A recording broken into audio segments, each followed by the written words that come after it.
Greetings. Welcome to W10U4 Criterion 9 Student Support and Governance Part 4. We understood the SAR requirements related to Criterion 9, sub-criteria 9.7, 9.8, 9.9 and 9.10 in the previous unit.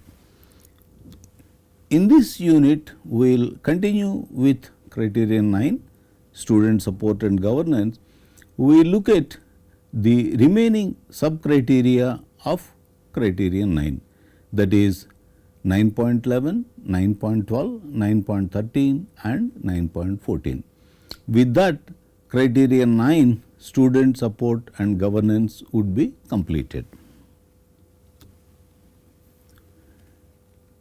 9.11 is concerned with the initiatives and implementations of sustainable development goals. As we mentioned in the earlier units, now that India is a signatory to the Washington Accord and also is a member of the Sustainable Development Goals Initiative, there is considerable importance on the institutes taking up initiatives and implementing sustainable development goals. The allocation of marks is only 10, same for both Tier 1 and Tier 2 institutes, but once again the visiting committee places such activities on a very high pedestal. It values such initiatives greatly, and it is a good practice for the institute to promote the SDG activities. So, provide details of initiatives taken towards the implementation of SDG, specifically on green energy, considered as extremely important these days by all organizations. So, whatever initiatives we take with respect to the utilization of green energy, then waste management, solid waste management, then hazardous chemical wastage management, then liquid waste management, then organic waste management, how these e-waste management, how these are all classified, how they are handled, how the institute has plans both short term and long term for the efficient e-waste management. All these issues would be considered. Then preserving water, again water harvesting is now considered as extremely important everywhere. So, what kind of initiatives are taken up by the institute for preserving the water? Wastewater in a treated fashion, is it being used for other purposes like for example gardening? Then net zero, achieving a balance between the amount of greenhouse gases generated and the amount removed from the atmosphere. This is considered as an extremely desirable goal today. So, what is the institute's contribution towards this net zero? Achieving a balance between the amount of greenhouse gases produced and the amount removed from the atmosphere. Records of all this must be available. How you are measuring the amount of greenhouse gases produced, then how you are measuring the amount removed from the atmosphere, and then demonstrate net zero activity. Then quality education itself, reuse and recycle as much as possible the various materials that are being used. These are only samples. Any other initiatives that the institute takes up, it can list them and it can show how the institute is contributing towards these SDGs initiatives in which other areas. So, provide evidences on implementation. So, what kind of projects are being encouraged? The projects can be under faculty initiatives, they can be with community initiatives, they can be the students' regular projects, they can be part of the project based instruction approaches of the faculty. in a varieties of ways. So, the projects assigned, the R&D activities, they could be even sponsored activities, entrepreneurial activities, outreach programs, a wide variety is possible. So, indicate the evidence on implementation of SDGs. Formulate and implement a clear policy on SDGs specific activities. So, you must clearly show what kind of a support the institute provides to projects. They could be student projects, they could be research and development activities, entrepreneurship activities. What kind of support is provided by the institute? Have records of such activities conducted during the assessment period. What are the activities which have been conducted, organized by this? So, these activities could include organizing workshops to increase the awareness about the sustainability issues, assigning projects to students as a part of project based instruction, promoting R&D as well as entrepreneurial activities in the sustainability related aspects, organize appropriate outreach programs, use problem based instruction approaches to promote engagement of students with sustainability issues. These are some of the activities. There can be many other activities which the institute can take up. Then 9.12 innovative educational initiatives and implementations.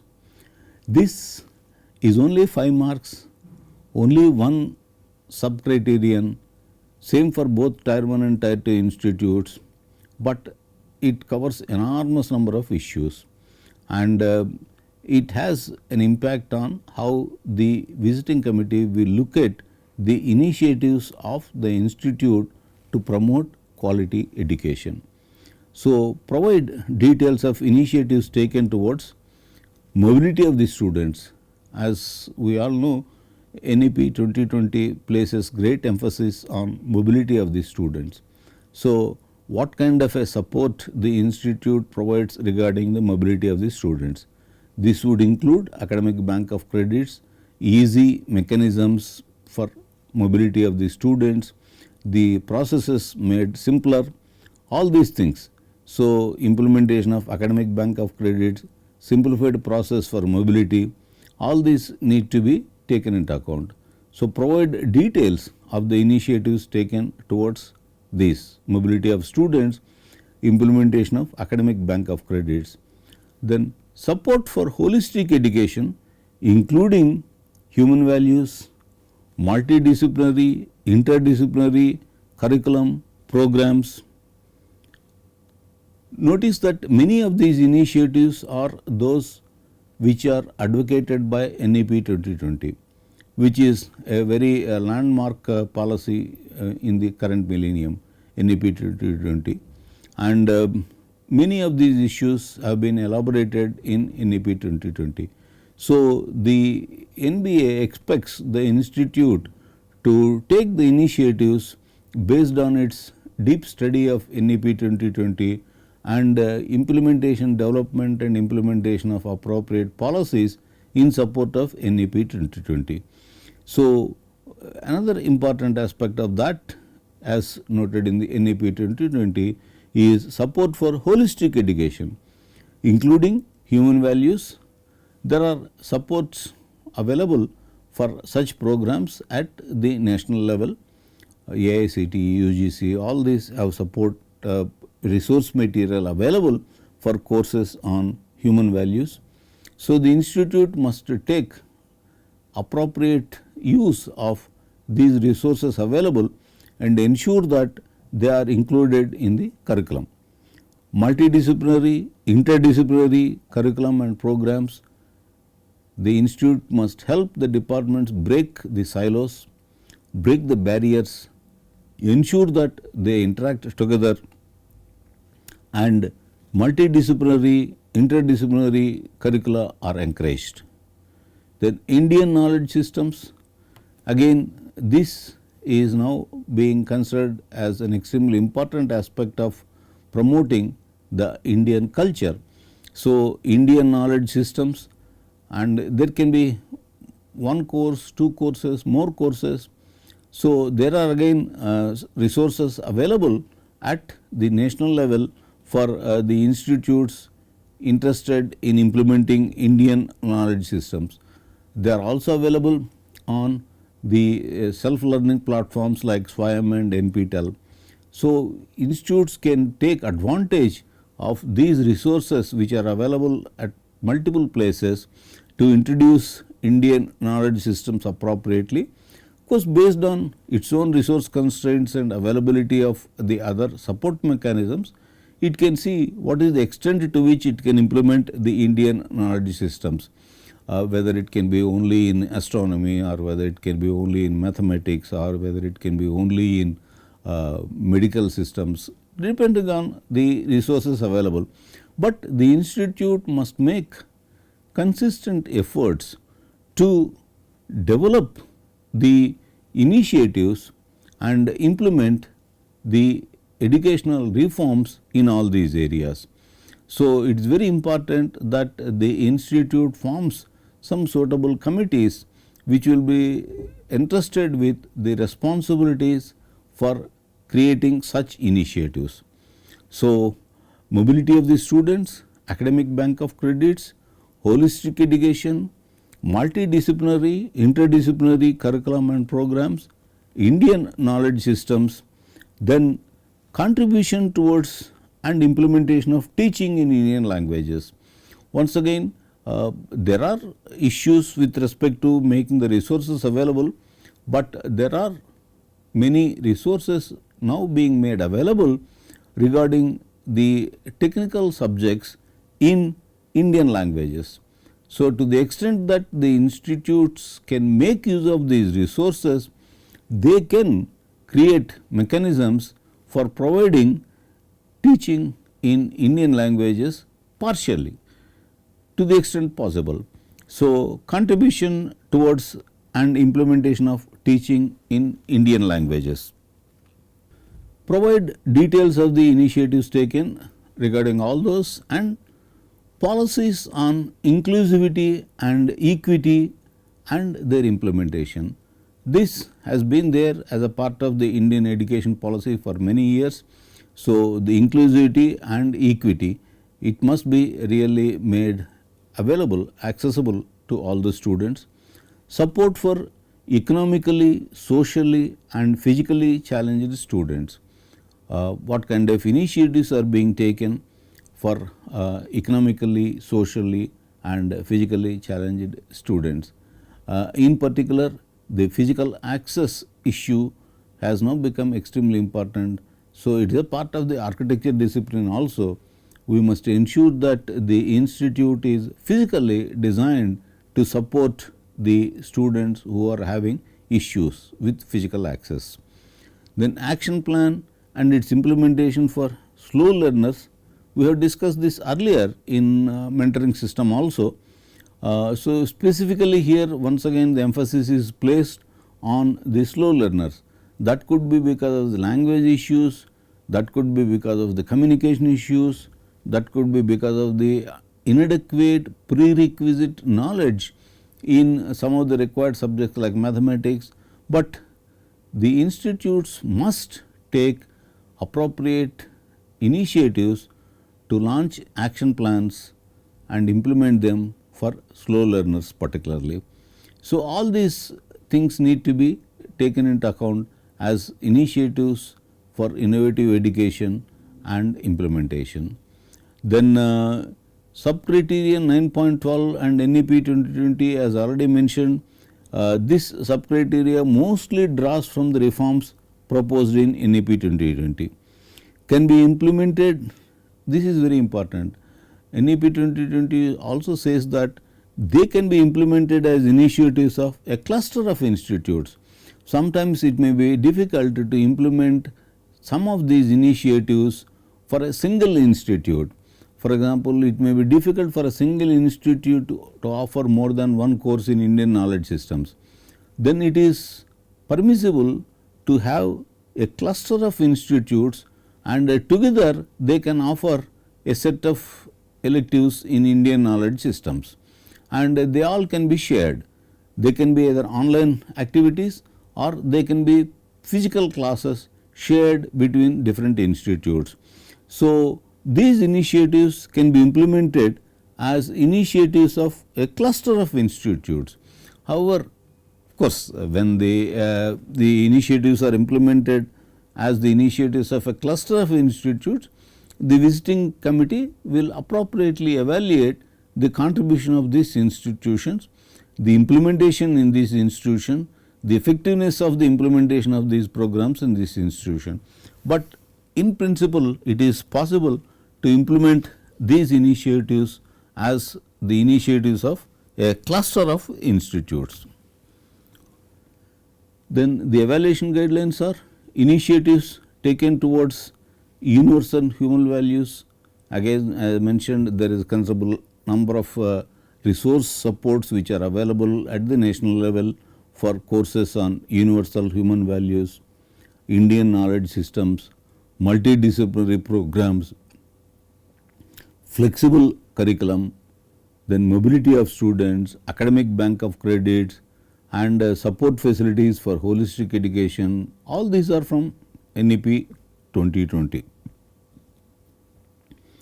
The exhibits context to observed and assessed appropriate document evidence for these initiatives.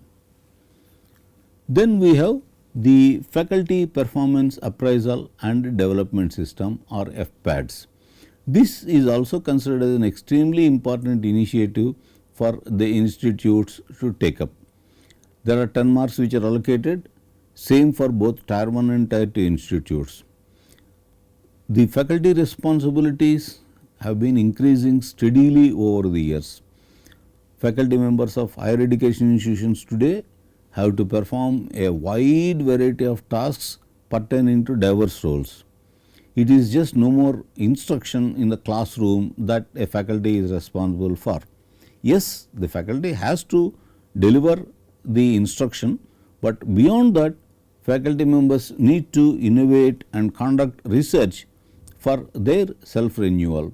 They have to participate in sustainable development growth activities. They have to participate in consultancy activities.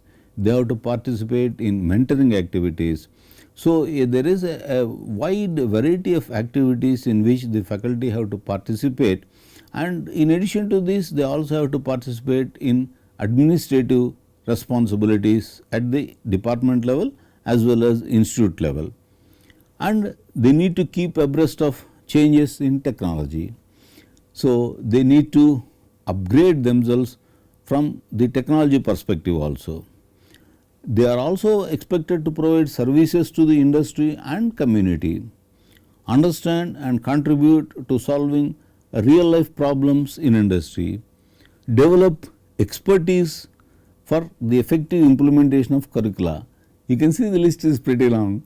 Sometimes people do get a little bit slightly disheartened with this list, but that is how the institutes can grow, the culture of research and development can increase, and the quality of the services rendered to the students can become significantly valuable.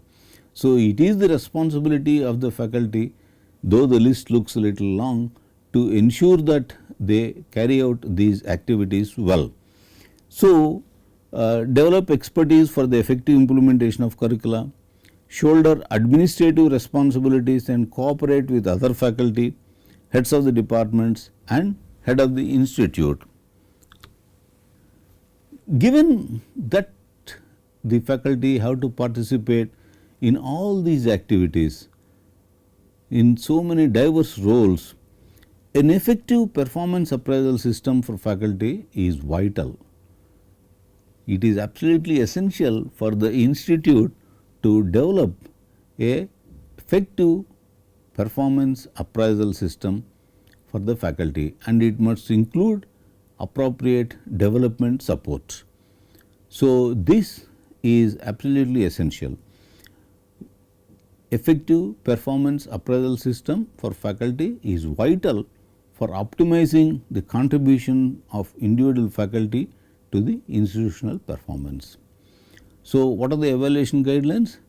A well defined performance appraisal and development system instituted for all the assessment years. In fact, it must have been in the institute for as long as the institute was in existence. That is a good practice.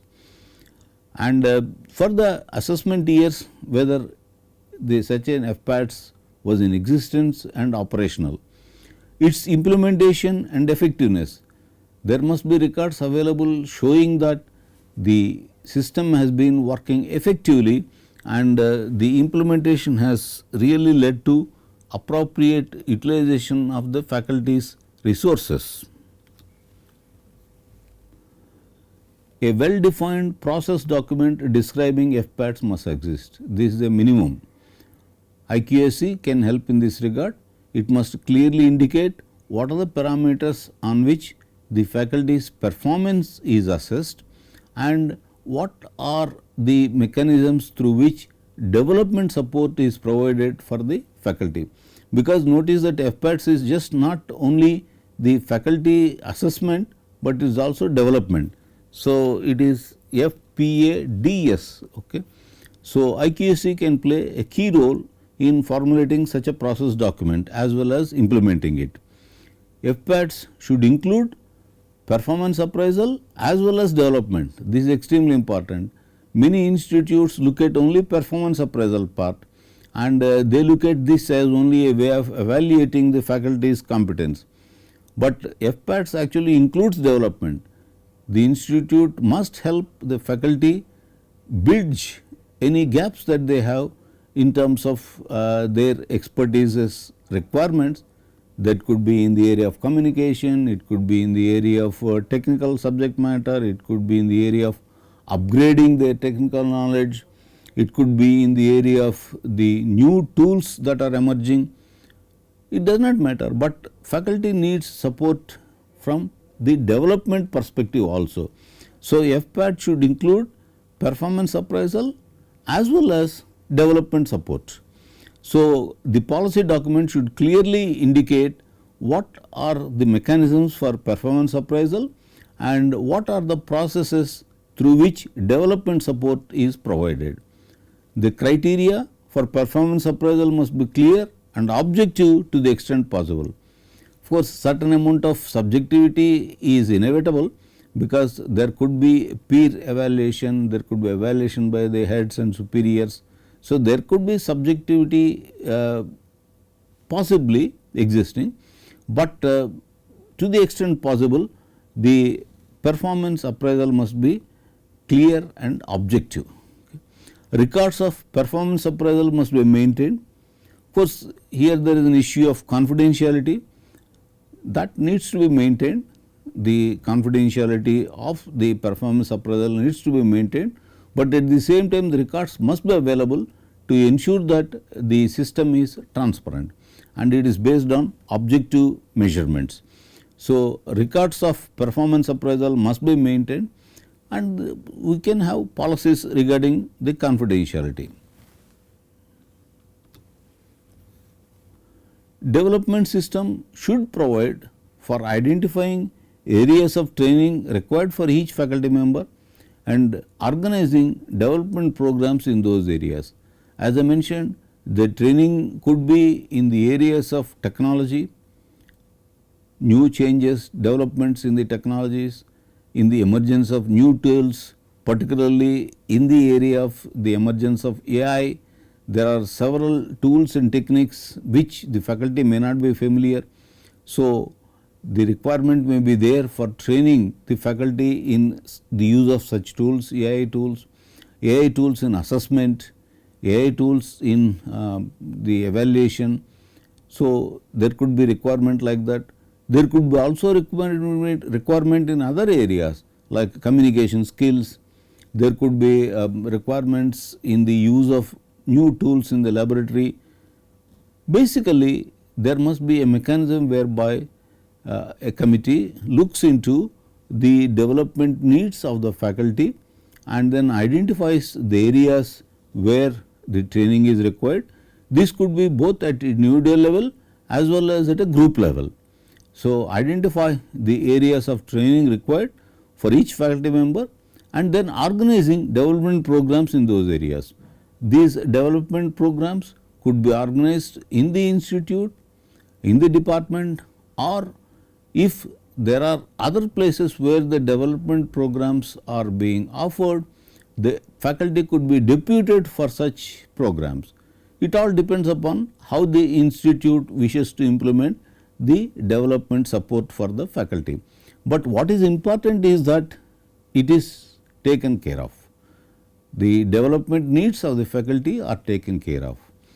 Then effectiveness of such development programs must be assessed.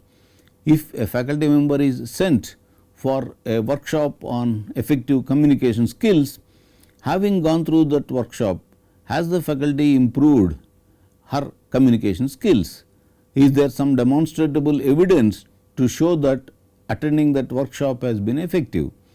Or if some other program was conducted in the department, has it been established that that program has been effective in achieving the required objectives? So, effectiveness of such development programs must be assessed, because if something further needs to be done in that area, if the program needs to be further fine tuned, the department must fine tune that program to make it more effective. So, effectiveness of such development programs must be assessed. Records of these activities, including specific case studies, must be maintained. It would be wonderful if we can have specific case studies indicating the faculty cases where such a participation in a workshop or program has been effective in improving the quality of the teacher's performance. If such a case study is available, have a record of such case studies. It shows that the development system is effective. And of course, performance appraisal also needs to be assessed and shown that it is effective. And for all this, necessary budgetary support must be provided.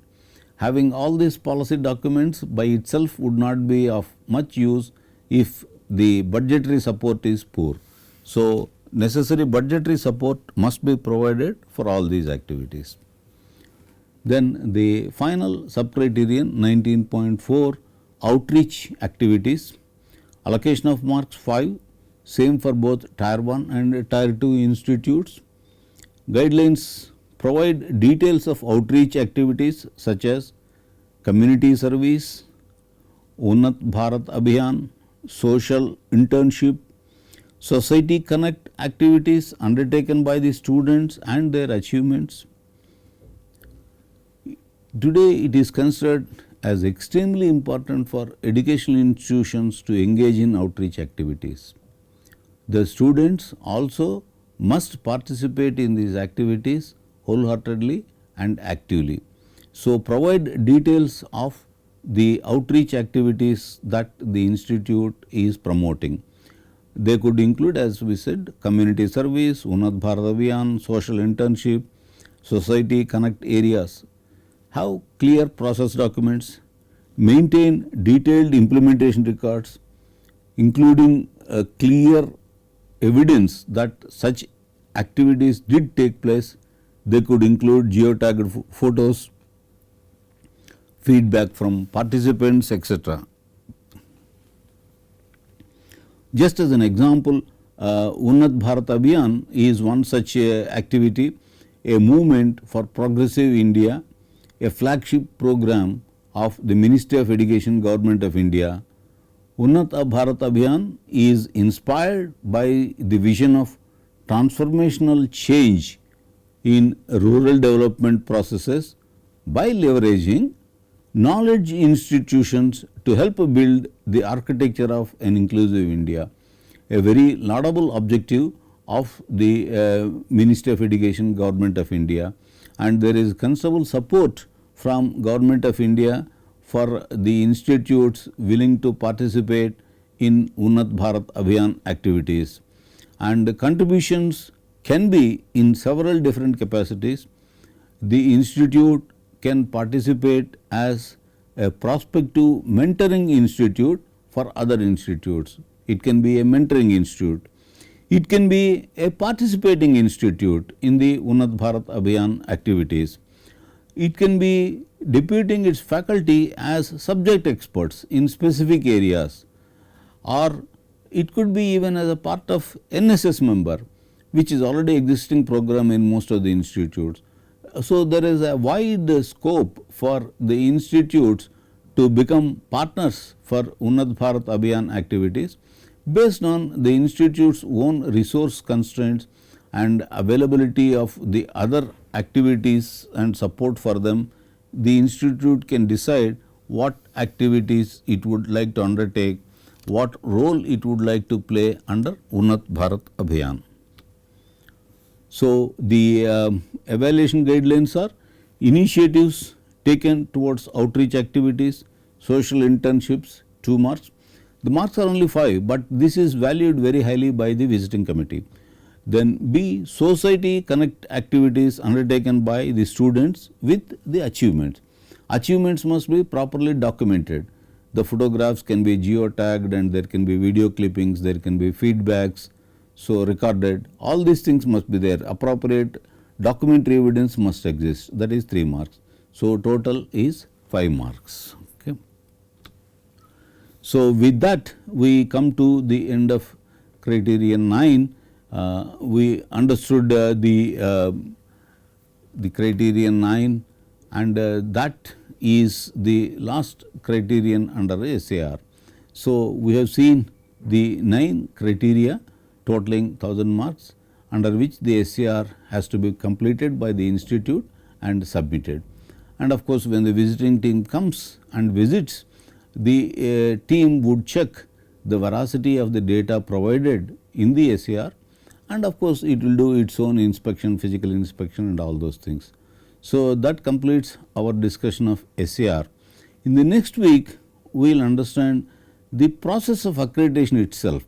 Apart from the SAR, what are the things which the visiting team looks for when they visit, how it evaluates the programs and how it awards the grades, all these issues, the accreditation processes by the NBA in detail, and NAAC also will have allocated in lesser detail. So, we will take up the accreditation processes by NBA and NAAC in the next week.